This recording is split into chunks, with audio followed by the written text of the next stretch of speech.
Okay, now we're just belaboring this point a little bit more, because if people who have investigated the Bible in order to discredit it have this set in their foundational arguments and can destroy an unknowing Christian, a Christian who hasn't done his homework. So he'll tell you, well, we start off with the Bible, Genesis chapters 1 and 2, different authors, contradictions. How can you believe the rest of it? Everybody thinks the Bible begins at Genesis chapter 1. Well, that's true. It goes back to the historicity of creation. But other passages can be consulted without having to go to Genesis and having a thorough knowledge of it. It's important that you do have a thorough knowledge of all 66 books. I haven't hardly met anybody that has a thorough knowledge of all 66 books yet. So, going into Genesis, the book of Genesis, everybody thinks that, well, that's, if you can destroy that book, you can destroy everything else. And if they don't have an argument for that, their confidence can be destroyed. So let's get an argument and support our lesser educated Christian brothers and sisters, and then go out to the world and contend for the faith of the Bible. It's accurate. So the context of Genesis chapter 1 is panoramic and broad. I can write that way. And the context of Genesis chapter 2 is a close-up view of a person in a particular time frame, which was presented in Genesis chapter 1, namely the sixth day of creation and the man whom Jehovah God created, Adam. And this view includes minutia detail, such as the names and locations of 4 river tributaries, a specific garden which God planted and then placed into it the man he had formed, the fact that Adam needed a mate, the naming of specific animals and birds. The critics incorrectly assume that both chapters attempt to present the same events but use different styles to do this. I can write something of a panoramic nature, and I've done that many times, and then some more details. Well, let me go back, and just like anybody else, I don't have to have an expertise that Moses had to write in that same fashion. Moses wrote chapters 1 and 2 in the whole book of Genesis and the Pentateuch. The critics claim that the style of chapter 1 is stereotyped, measured, and precise, with recurring formulae such as the repetitive use of the verb to create, and that's correct. So what? This is because the subject matter and perspective of chapter 1 is more stereotyped, measured, and precise, with the recurring formulas such as the repetitive use of the verb to create. Now you switch horses in midstream, the same writer, and since chapter 2's subject matter and focus is more diversified and picturesque, a more diversified picturesque style without recurring formulae would be the most appropriate style for Moses, the writer, to use, the only writer. Another writer would not be needed to write chapter 2 because of the different style. We all have different styles. You write differently to your wife than to a business associate. God just simply inspired Moses to utilize the appropriate style to correspond to changes in the context.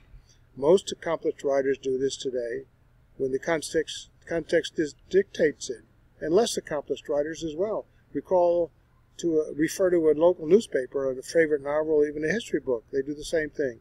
Same author.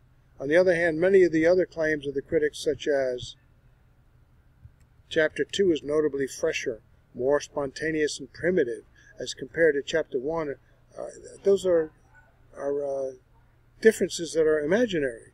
Only in one's imagination could a claim be substantiated that chapter 1 is not spontaneous or fresh or primitive. What could be more spontaneous, primitive, and fresh than chapter 1 of Genesis 1, which begins, in the beginning, God created the heavens and the earth. Wow. Right in the middle. You talk about spontaneity. The earth was without form and void, and darkness was on the face of the deep, and the Spirit of God was hovering over the face of the waters. Then God said, "Let there be light," and there was light. The style differences have no weight as an argument and simply reflect changes in subject matter. So critics claim that anthropomorphic references to God described as exemplifying human behaviorisms in Genesis chapter 2, who fashions, breathes, plants, takes, sets, brings, closes up, builds, walks, contradicts the God of Genesis chapter 1. But these are superficial. The critics have quite a superficial argument. Man in his finite mind cannot express ideas about God in anything but through anthropomorphisms anyway. Furthermore, chapter 1 of Genesis also expresses God in his such equally anthropomorphic terms as called, saw, blessed, deliberated. Genesis 26 says, let us make. God worked for 6 days, then he rested. They're just picking at things that don't even exist, making it up when they don't have something substantive, which they don't at all. Chapter 2's lack of references to man being created in the image of God contradicts chapter 1, they say. But the critics assume beforehand that chapters 1 and 2 are 2 separate accounts of the overall creation process, which someone attempted to hook together. They ignore the simplest and most obvious interpretation that chapter 2 is just a continuation of chapter 1 by the same author, providing more detail in a narrower and more focused area of what chapter 1 has already presented, from a panoramic to a close-up and detailed account. The narrower and close focus often demands a change in verb tenses and person in more details, but without having to replicate details covered. A change of authors is not needed to be made to do this. You just have to know how to read and write. You learned that in grammar school.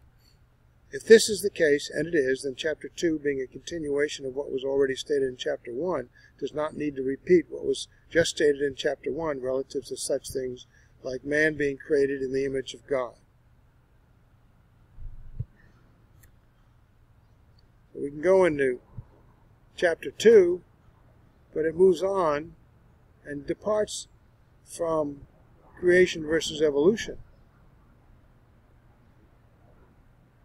However, I notice here we do have a few things we can look at that brings up the point. Let's go back to the beginning. The beginning of chapter 2 is what? Verse 4b, second half of verse 4. So we have, in the day that the Lord God made earth and the heavens,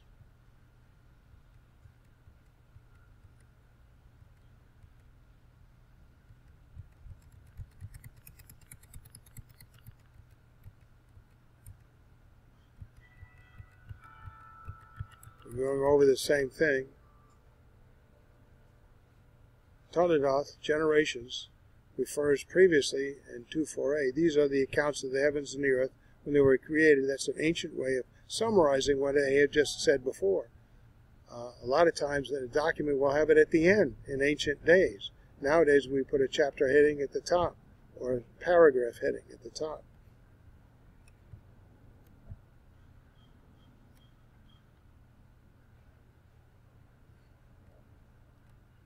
So, let's go back to a little bit of science. Once completed and perfect in God's eyes, but then contaminated by the fall, the heavens and the earth are now devolving and deteriorating.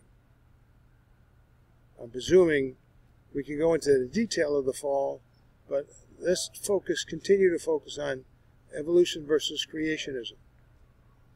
Present processes are of conservation and disintegration, not the creative processes of innovation and integration that the creation account in the Bible says occurs. The passage in Genesis 2:1-3, of course, is a marvelous, assertive summary that God has now completed his work of creating and making all things. 4 times it is emphasized that God had finished his work, and 3 times it is emphasized that this included all his work.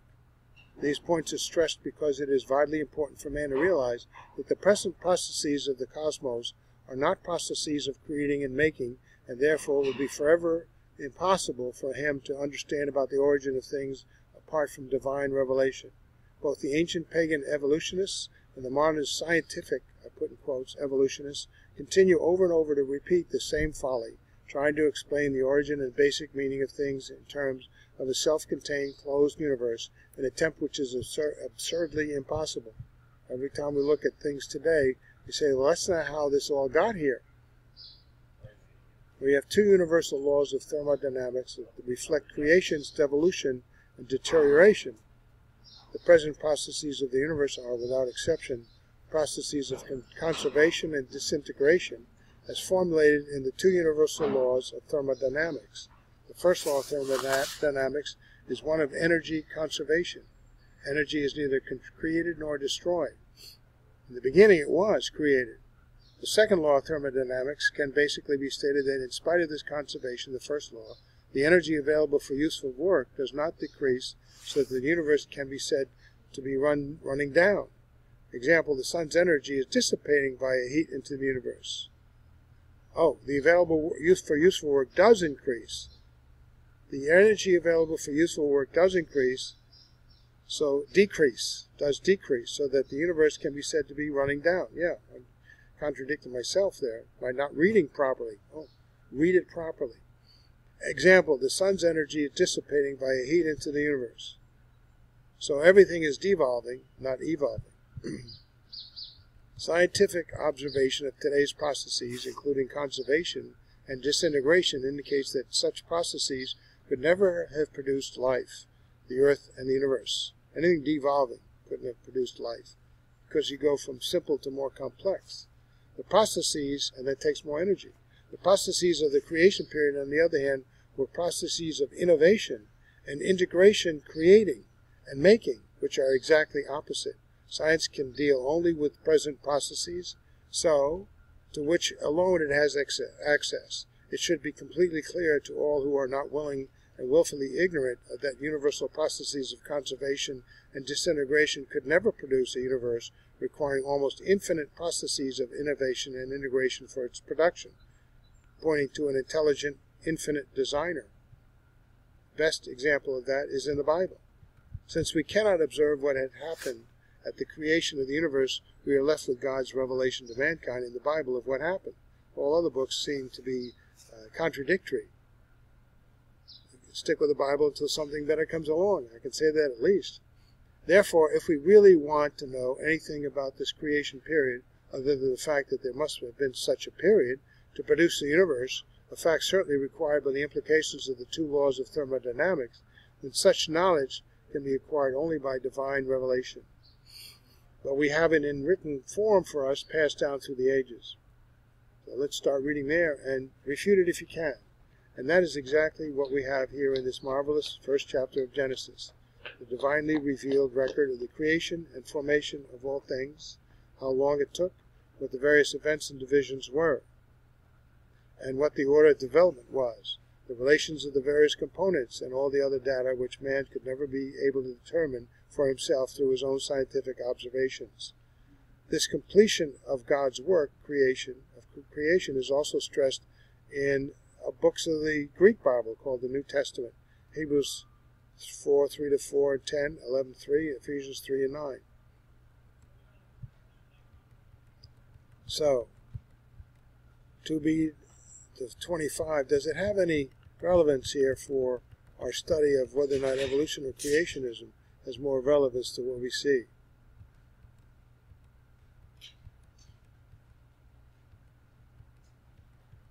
I'm going over the contradictions.